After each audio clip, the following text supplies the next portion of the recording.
pour les urgences vitales, on vous soigne d'abord. Il n'y aura plus au Bénin de décès liés au fait qu'on attend de faire des formalités, on attend de payer, on attend d'amener la facture. Non. Et ça sera fait, vous savez, c'est ça la beauté d'être en continuité. On n'a même pas besoin d'attendre le 12 avril, on va le faire là, maintenant, tout de suite. Au Bénin, des gens meurent à l'hôpital.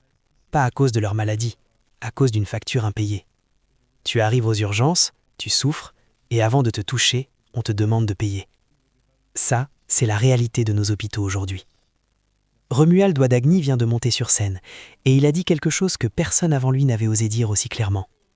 Pour les urgences vitales, on vous soigne d'abord. Une promesse simple, 3 mots. Mais derrière ces 3 mots, il y a des milliers de morts évitables. Est-ce que tu y crois vraiment ? Formé à Harvard, associé chez Deloitte, ministre depuis 2016, réélu meilleur ministre des Finances du continent africain. Tapez son nom sur Google, la bio est impressionnante. Et avec cette bio, viennent les commentaires. C'est un technocrate, il n'a pas évolué au Bénin. Est-ce qu'il parle nos langues ? Mais qui est vraiment Romuald Ouadagni ? Je lisais récemment un rapport qui indiquait que dans les pays européens, avant la crise de la Covid, un citoyen sur 7 était en situation qualifiée de pauvreté. La situation de pauvreté n'est pas une réalité que africaine, c'est une réalité globale. Mais il y a pauvres et pauvres. Il y a l'extrême pauvreté. Et l'extrême pauvreté se caractérise par 5 facteurs. L'accès à la nourriture, le fait pour quelqu'un de se lever le matin et de ne pas avoir la moindre idée de ce qu'il mangera dans la journée. L'accès à l'eau potable. La moitié du poids de notre corps est constitué d'eau. Boire de l'eau des marigots, c'est se rendre structurellement malade. Ne pas avoir accès à un soin de santé de proximité. 3e facteur, se soigner. 4e, avoir un toit. Et 5e, un emploi. Et le nombre de nos concitoyens dans cette situation d'extrême pauvreté est désormais intolérable. Si la réalité de la pauvreté est une réalité mondiale, la réalité de l'extrême pauvreté est un défi que nous pouvons affronter ensemble.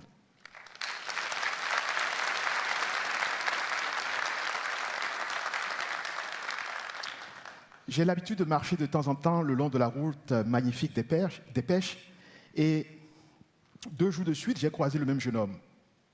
6h45, je croise le jeune homme assis, ça m'a interpellé, mais j'ai continué mon chemin. Le lendemain, même heure, je vois le même jeune homme. Du coup, ça m'interpelle. Je m'arrête, je l'interroge. Et je me rends compte qu'il s'agit d'un jeune venu d'une commune lointaine. Ses parents se sont serrés la ceinture, sacrifiés pour lui payer des études. N'ayant pas été bien orienté, il a fait une licence en sociologie. Et ça fait 3 ans qu'il tourne en rond sans emploi. Et ce jeune homme, ce matin, je lui demande, mais qu'est-ce que tu as fait la veille ? Il n'avait rien fait. Son dernier repas remontait à plus de 24 heures. Donc, la réalité de la souffrance, la réalité de la pauvreté, de l'extrême pauvreté, ce n'est pas loin de nous, hein. C'est là, à côté, également. De la même manière que nous avons relevé le défi de montrer que c'était capable, que nous étions capables de nous relever, de trouver notre chemin, oui, nous serons capables d'affronter le défi de l'extrême pauvreté. Je voudrais faire une pause et vous rappeler l'une de mes toutes premières interventions en tant que ministre de l'économie et des finances. Nous sommes en décembre 2016. Je présentais la vision du président Talon sur la transformation de notre économie. Et j'indiquais que compte tenu de la structure de notre économie, compte tenu du rythme de progression de la population, il fallait absolument porter le taux de croissance, c'est-à-dire la vitesse à laquelle nous créons les richesses dans le pays, il fallait porter ce taux au-delà des 7%. Tant que le rythme de création de richesses ne dépassera pas ce seuil de 7%, et compte tenu de la structure de notre économie et des naissances qui viennent tous les jours, nous n'allons pas réussir à renverser le rythme de création d'extrêmes pauvres. Alors je suis heureux de vous annoncer que depuis l'année passée, nous avons franchi ce cap. D'un budget de 1 000 milliards il y a 10 ans, le budget aujourd'hui fait plus de 3 000 milliards. Je vous donne ces chiffres pour vous indiquer que nous sommes désormais prêts. Nous avions dit en 2016, et je ne savais pas que j'allais avoir le privilège d'être devant vous pour présenter un projet de société, mais je l'ai dit dès 2016 qu'il fallait absolument passer ce cap. Il se trouve, ce cap est maintenant passé. Nous sommes désormais prêts à aborder la deuxième étape de notre développement. J'ai dit que le processus de développement était un processus long et par phase, et donc j'ai le privilège de vous entretenir donc ce matin sur les grandes lignes de ce projet de société qui va marquer la prochaine phase de notre développement. Le principal défi étant l'extrême pauvreté, la question était comment concentrer, orienter, diriger l'action publique pour qu'elle soit au plus proche de la population. Comment faire pour que la prospérité arrive le plus vite possible dans chacun des foyers? Comment faire pour que vous, jeunes, chacun d'entre vous, ayez une opportunité pour faire révéler vos talents? Et ce que nous proposons dans ce projet de société, dans sa première partie, vous le verrez tout à l'heure quand on vous distribuera les brochures, c'est de poser le cadre d'une nouvelle dynamique de l'action publique. Désormais, l'action publique va s'orienter autour de 6 pôles de développement régionaux. Le pays tout entier sera divisé en 6 régions. Et schématiquement, c'est les anciens départements. La première région sera Atakora-Donga. Nous aurons Bogwa-Liboré, Zou-Colline, Ouémé-Plateau, Atlantique Littoral, Monokufo. Nous allons instaurer des autorités pour chacune de ces 6 grandes régions. L'idée, c'est d'établir un plan spécifique de développement de chaque région. Chaque région devra avoir un écosystème économique basé sur ses atouts, ses savoir-faire.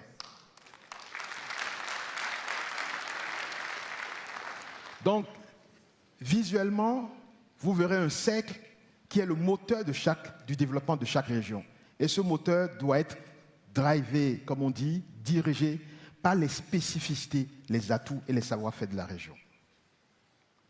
En plus de ce moteur, il y aura 4 axes cardinaux, 4 sujets transversaux qu'on devra retrouver dans chacune des autres régions. Il s'agit de l'agriculture, du tourisme, de l'industrie et de l'innovation. Je voudrais insister là-dessus. Quelle que soit la spécificité de la région, il faudra trouver dans chacune de ces régions ces 5 choses. L'écosystème spécifique qui tient compte des réalités, des savoir-faire, des atouts de la région, mais il faudrait obligatoirement que les 4 facteurs que j'ai indiqués, agriculture, industrie, tourisme et innovation, soient présents dans chacune des régions. Sur l'agriculture, je démarrerai par ça. Nous avons la chance d'avoir l'activité agricole dans toutes les régions du pays. Mais il y a des réalités qui parlent. Nous savons très bien que 3 millions de producteurs agricoles, aujourd'hui, sont des actifs qui, pour beaucoup d'entre eux, sont dans un état de pauvreté. C'est des gens qui souffrent, qui travaillent, mais malgré ça, quand ils sont malades, ils ont du mal à se soigner. Quand ils finissent à 50 ans, la force les lâche, ils n'ont pas de retraite. Et nous connaissons tous les conséquences de cet état de fait. Les mariages précoces, les mariages multiples. Les enfants sont devenus la seule assurance retraite dans le monde rural. Nous pourrons mettre fin à ça. En mettant l'agriculture comme pilier transverse de toutes les régions, nous allons lancer un programme spécifique qui vise à proposer aux paysans la chose suivante. Nous voyons les paysans, nous disons, nous avons l'intention de vous accompagner pour améliorer vos rendements. Je prends le cas du maïs. Aujourd'hui, au Bénin, nous faisons entre 1 tonne 2 à l'hectare de maïs. Nous savons qu'avec un bon encadrement, avec les bons intrants, avec la mécanisation, nous pouvons aller à plus de 5 tonnes à l'hectare. Alors imaginez le paysan à qui on propose le projet suivant. Nous venons vers vous, nous vous accompagnons sur la période en apportant le package, l'accompagnement, la mécanisation, les intrants, donc les bonnes semences, les engrais. Si à la fin de la récolte, vous avez moins de votre tonne à l'hectare, on vous paye. Si vous avez plus du tonne à l'hectare, qui est votre rendement habituel, alors on prélève une partie de l'excédent, on prélève en nature, on se charge de commercialiser et avec cet argent, on fait 3 choses. 1, on met un peu de fonds de côté pour renouveler le programme pour le paysan, pour racheter l'intrant et payer l'encadrement pour la saison suivante. 2, on met un peu de moyens pour sa santé. Et 3, on lui constitue sa réserve pour sa retraite.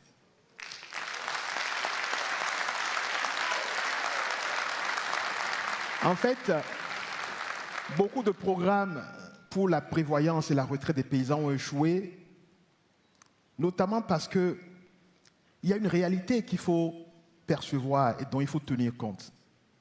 Le paysan qui récolte et qui va au marché, qui vend son produit et qui a le cash en main, ne lui demandez pas de contribuer pour demain. Pour lui, aujourd'hui est déjà assez difficile. Donc il faut absolument trouver un système par lequel, 1, on commence par augmenter le rendement du paysan et 2, on lui prélève sa récolte. Si on lui laisse la récolte, il ne rendra pas l'argent pour sa retraite. Mais si il a 3, 4 fois plus de produits qu'attendu à l'hectare, il n'y a aucun problème de prendre juste un petit peu et de le lui mettre en fond pour sa retraite. Et le paysan qui a désormais une retraite, qui peut se soigner, pourquoi à 50 ans, il irait se marier à une fille de 16 ans pour refaire des enfants parce que c'est l'enfant sa retraite? Et vous voyez ce programme qui est destiné à accompagner les paysans, ce programme qui est destiné à sortir plus de 3 millions de nos concitoyens de l'extrême pauvreté, de la pauvreté, mais c'est un programme qui règle également beaucoup de problèmes dans la société. Deuxième élément que nous allons trouver dans toutes les régions, c'est l'industrie. Il est évident qu'aujourd'hui, face à la démographie, au nombre de jeunes qui sont en recherche d'emploi, il est indispensable que dans chaque région, il y ait au moins une industrie. Obligation serait faite d'attirer une industrie nouvelle au moins dans chaque région.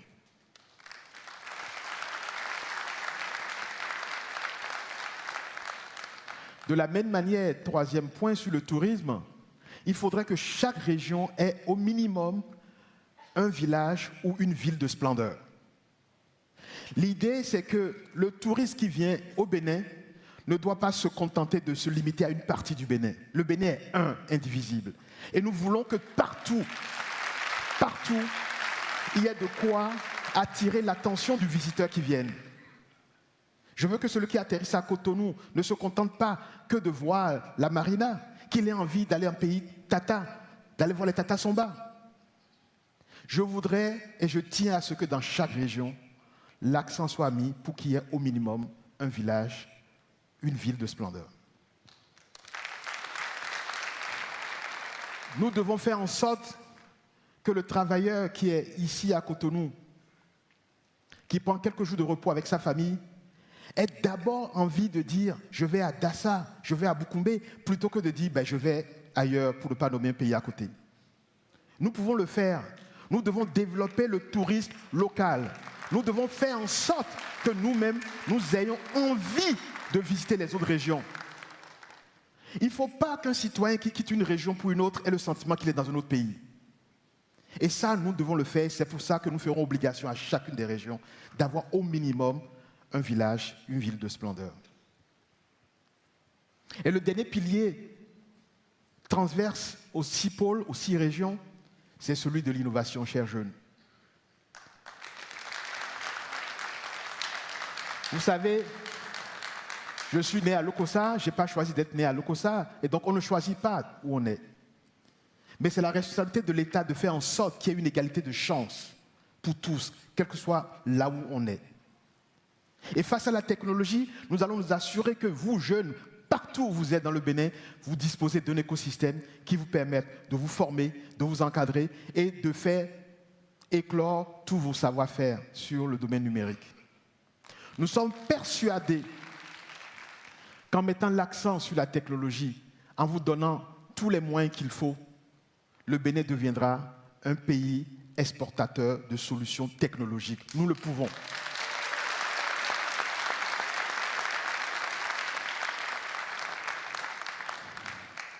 Vous voyez donc, le squelette de l'action va se manifester par cette nouvelle dynamique de l'action publique, la manière dont on va conduire l'action pour être le plus proche des réalités. Et nous allons nous assurer que chaque mercredi, à chaque Conseil des ministres, le sujet du développement des pôles soit à l'ordre du jour. Ce qui fait qu'automatiquement, une fois toutes les 6 semaines, nous devons parler d'une région. Puisque à tour de rôle, nous devons parler, après les conseils des ministres, de comment se passe le développement des régions. Qu'est-ce qui se passe dans nos régions? La mise en œuvre du développement des régions. Et je peux vous assurer que si on prend du retard pour de la négligence, on prendra nos responsabilités. Parce qu'on va s'assurer qu'on donne les moyens, on va s'assurer que chacun fasse son travail pour que le défi de l'extrême pauvreté soit une préoccupation pour tous. Et toutes les 6 semaines, au moins, chaque région sera à l'ordre du jour des débats au sein du Conseil des ministres. L'action publique, depuis quelques années maintenant, nous aimons la répartir en 3 piliers, 3 axes. Le premier, c'est celui autour du capital humain, c'est-à-dire le bien-être social. C'est tous les projets, réformes, investissements que l'État conduit sur la nutrition, l'éducation, la santé, le cadre de vie, le sport, tout ce qui concerne l'homme, son bien-être, son développement. Nous avons eu une chance phénoménale, c'est que pendant les 10 dernières années, des diagnostics approfondis, des études détaillées ont été réalisées sur tous les champs. Nous savons exactement ce qu'il faut faire. Nous savons où nous avons failli. Nous connaissons nos erreurs, nous connaissons les attentes et nous savons faire. Je voudrais prendre l'exemple du secteur de la santé pour vous présenter quelques innovations, 3 innovations majeures que vous verrez dans le projet de société sur le secteur de la santé. La première, c'est que, vous voyez, nous avons inauguré il y a quelque temps le CHIC, le Centre hospitalier international de Calavi. J'ai le plaisir de vous annoncer qu'après le CHIC, nous ferons le CHIP. Est-ce que vous savez ce que c'est que le CHIP? P pour Paracou.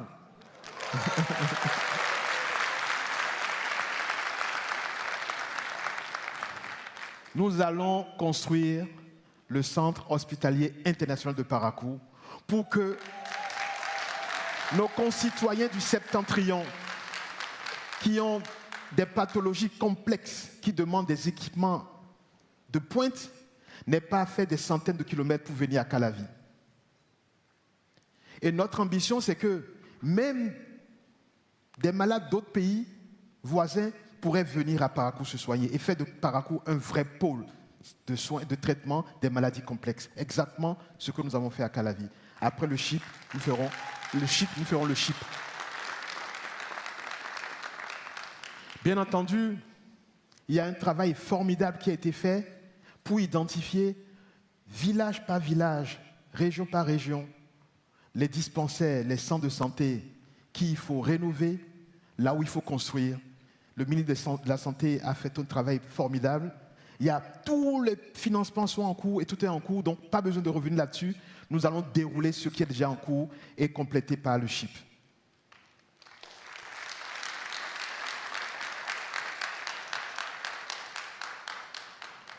Il y a une deuxième réalité que nous avons décidé d'affronter, de résoudre. Aujourd'hui, quand vous avez une urgence vitale et vous allez dans nos hôpitaux, on exige de vous de payer d'abord. Ne serait-ce que les formalités administratives pour voir qui vous êtes peuvent vous faire perdre la vie. Désormais, de façon systématique, automatique, pour les urgences vitales, on vous soigne d'abord.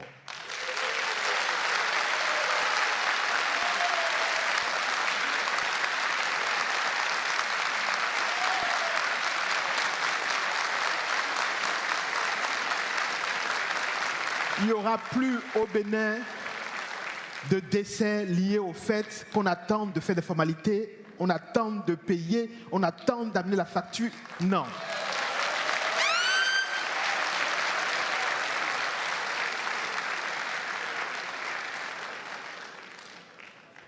Et ça sera fait, vous savez, c'est ça la beauté d'être en continuité. On n'a même pas besoin d'attendre le 12 avril, on va le faire là, maintenant, tout de suite.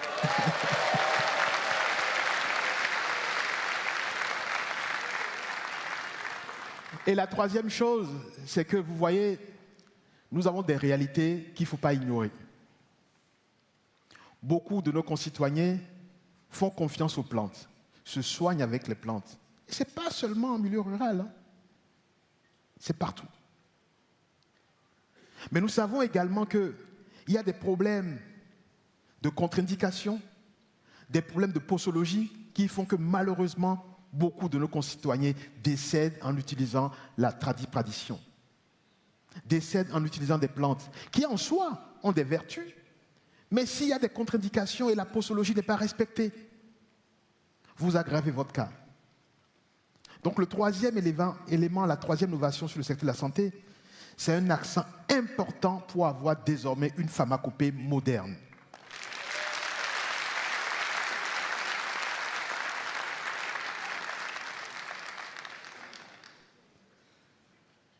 Sur le deuxième pôle de l'action publique, celui de la création de richesses, comment nous créons les richesses, comment nous distribuons les richesses. Sur ce deuxième pôle, je voudrais aborder deux sujets. Le premier est celui de l'inclusion financière et le deuxième sera les arts et la culture. Sur l'inclusion financière, beaucoup de propositions sont dans le projet de société, mais j'ai vu trop de personnes dans mes tournées dans le pays qui me disent « Oui, vous avez mis de l'argent pour la microfinance, mais moi je ne sais pas lire, je ne sais pas écrire.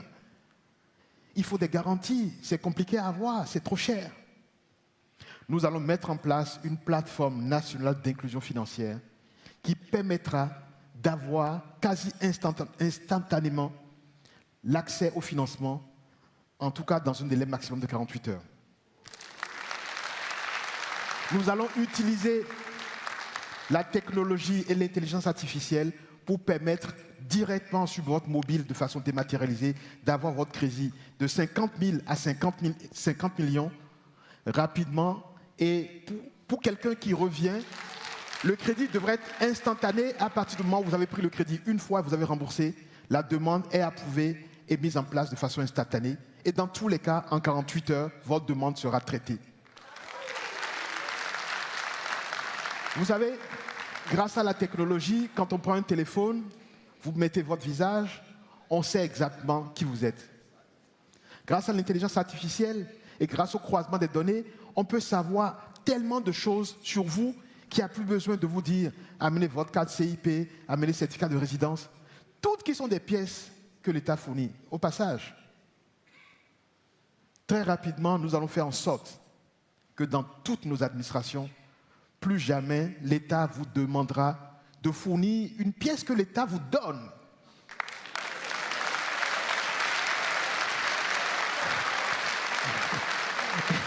Je veux renouveler mon passeport. Je suis devant l'agent. Il me dit certificat de nationalité, casier judiciaire, certificat de résidence.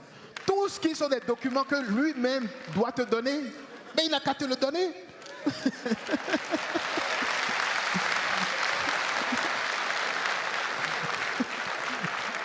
Donc, grâce à la technologie, nous allons pouvoir faire ces genres d'innovation.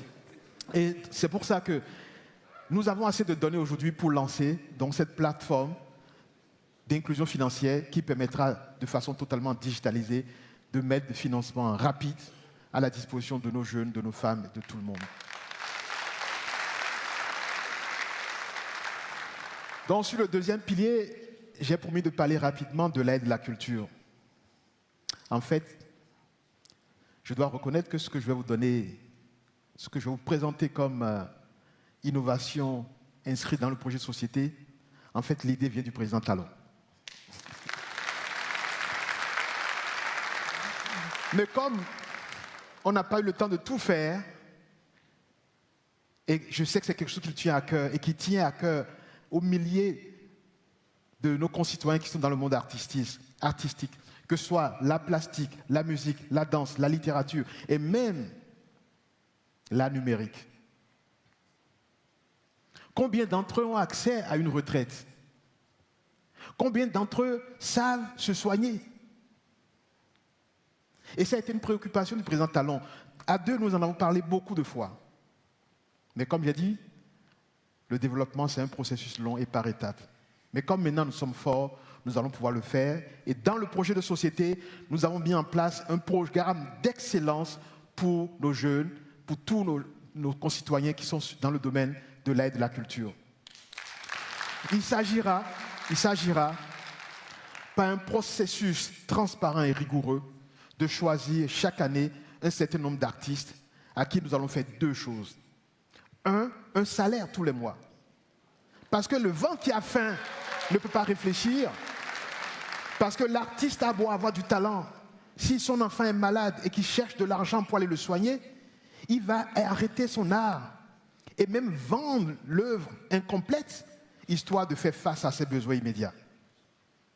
Donc nous allons donner un salaire aux artistes et leur dire, pendant la période où ils sont dans le programme, ils doivent se concentrer sur l'excellence de leur art, l'exercice de leur art, l'approfondissement de leur art.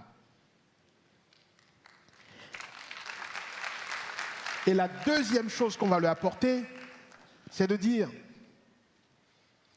parfois on a beau avoir du talent, mais il manque un peu d'encadrement pour que notre art puisse être exportable, pour que notre art puisse être aimé, apprécié par d'autres personnes de cultures différentes. Nous allons apporter cet accompagnement également, en plus du salaire qui sera donné aux artistes et tout le secteur des aides de la culture.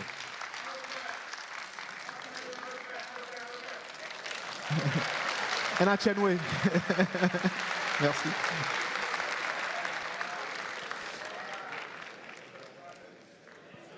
Le troisième pilier qui reste dans l'action publique, c'est celui qui concerne nos institutions, les libertés fondamentales, la démocratie, la sécurité. Et sur ça, je voudrais vous dire tout mon engagement à être garant des libertés individuelles, à respecter nos institutions, à respecter la démocratie. Nous allons maintenant entamer une phase de stabilisation de ce que nous avons fait sur ce pilier depuis les 10 dernières années. Ce que nous avons mal fait, ensemble dans le dialogue, nous allons rectifier ce qui est à rectifier.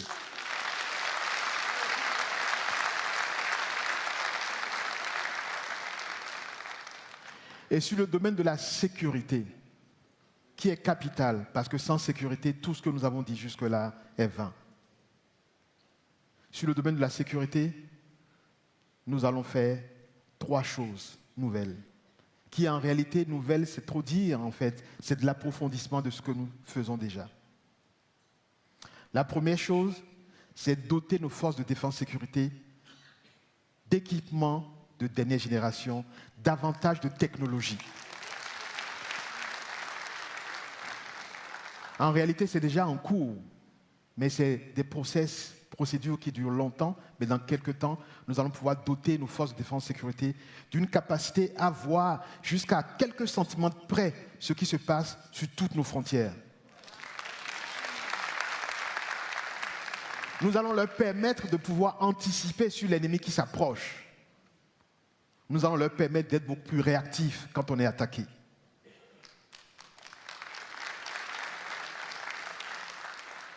La deuxième chose, c'est que nous allons opérationnaliser très rapidement les polices municipales. Dans toutes les communes frontalières, nous allons doter nos mairies de polices municipales. Il s'agira de faire en sorte que les jeunes, dans leur propre environnement, nous les formions, nous les équipions et que nous leur donnions la possibilité de défendre leur maison, leur famille, leurs frères et sœurs, leur environnement. Parce que nous croyons que l'action de proximité doit compléter l'action de nos forces de défense et sécurité. Ces polices municipales vont rapidement être opérationnelles dans la plupart des régions à risque. Et le troisième élément sur le point de la sécurité, chers amis, c'est celui de la relation avec nos pays voisins. On a beau faire tout ce qu'on vient de dire, si nous ne collaborons pas davantage avec nos voisins, si nos voisins ne collaborent pas davantage avec nous, nous allons déplacer temporairement le problème et le problème reviendra encore vers nous. Il y a aujourd'hui des enjeux tels que la sécurité, les enjeux tels que la pauvreté de masse, les enjeux tels que le défi de la jeunesse, qui sont trois enjeux communs à tous les pays de la sous-région. Nous devons nous parler, nous devons aborder ces trois défis ensemble de façon obligatoire. Nous n'avons pas le choix.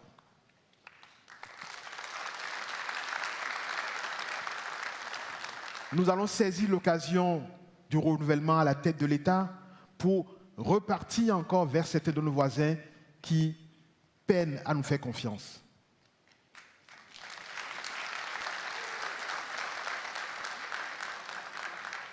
La nature nous a fait voisins et on ne pourra rien y faire.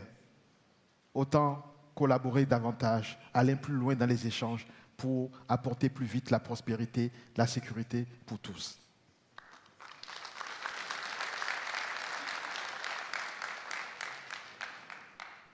Chers amis, je voudrais vous dire que j'ai une chance unique d'être en ce moment même votre agentier.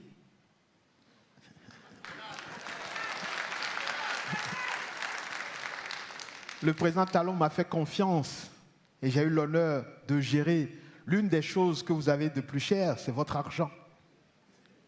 Et vous avez vu comment je l'ai géré, avec sérieux, rigueur. Je peux vous assurer que si vous me faites confiance, je ferai le job avec le même sérieux, avec la même ardeur. La manière dont j'ai tenu le ministère de l'économie et des finances, en respectant les cadres qui y sont, en bâtissant sur l'existant et en ne détruisant pas l'existant, c'est ma marque de fabrique. Je veux vous dire que même si nous avons failli sur des sujets, même dans ce qui apparaît comme mauvais, il y a toujours du bon. Et j'ai cette qualité-là de voir en chacun toujours ce qu'il y a de bon. On perd trop de temps à vouloir détruire. Nous allons stabiliser, nous allons amplifier et parfois rectifier quand on se rend compte qu'on a mal fait, parce que l'erreur est humaine. Je peux vous donner l'engagement que je vais servir avec intégrité, avec courage, avec constance. Je suis persuadé qu'en me faisant confiance, nous allons aller plus loin ensemble. Je vous remercie.